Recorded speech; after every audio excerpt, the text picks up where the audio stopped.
know, there's no denying that over the last 10 years, the most popular finesse fishing technique that we have to catch bass is a shaky worm.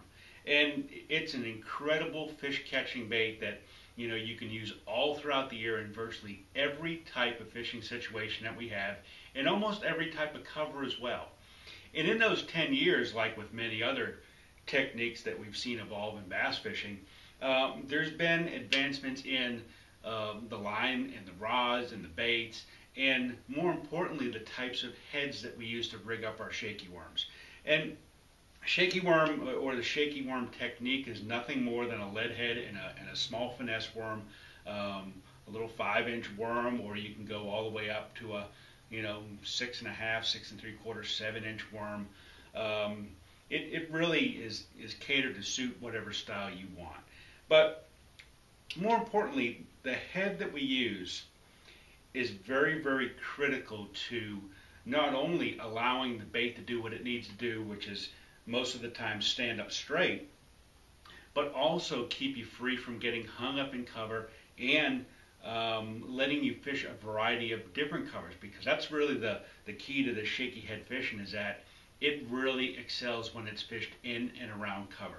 So there's two different types of heads that I fish depending upon the type of cover that I'm going to fish, and this has come about through years of fishing a shaky head and trying to determine what's good and what's not good. And I'm going to make it really simple for you. If I'm fishing open water situations where there's maybe some scattered rocks or boulders or stumps, not brush or trees or anything like that, I'm going to fish a head, and this is a Pro Series shaky head by BMC, and it has a small keeper in the front, which will help keep your bait from sliding down the shank of the hook. Super sharp BMC hook. And also, the important thing with this head is that the line tie is at 60 degrees. So what that helps the bait do is, once it's rigged up, is it helps this bait stand straight up. The keeper holds the bait on really nice, and when this bait is on the bottom, it's almost going to rest just about like that. Perfect scenario for what you really want in a shaky worm. The other thing that this particular line tie, or the position of the line tie, does is it helps you stay snag free. It helps the bait roll over cover, and particularly rocks and harder cover bottom. It will really keep you from getting hung up. It's the type of head that I fish exclusively when I'm fishing around this type of cover. The other type of head that I fish is a head from Yamamoto, and it's actually called their swimming head, but it's awesome for fishing a shaky head, and it's probably the only head that I've seen that's actually designed this way, that the line tie comes directly off of the head.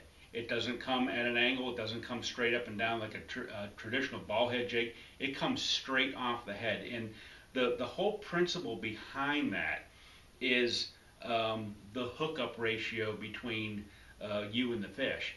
And any of you guys who have fished the old style sprout worm hooks, not the offset bent worm hooks, but a sprout, meaning a straight shank worm hook. Any of you guys that have ever fished that will know that when you hook a fish with a sprout worm hook, almost every time they're hooked in the roof of the mouth. And very important quality in being able to land the fish that you actually hook.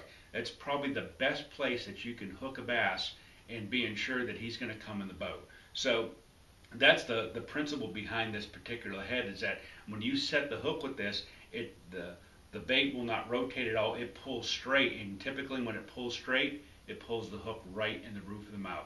It's also an awesome head once you've got your worm rigged up for fishing in and around brush and wooden types of cover, brush piles, things like that. This is the head that I really choose, because it has a way of kind of gliding the worm and wiggling it through that type of cover, and doesn't get hung up quite as much. So if I'm fishing the shaky head around any type of wood cover, brush piles, trees, things like that, I'm going to use the Yamamoto head, or the swimming head they call it, with the straight line tie.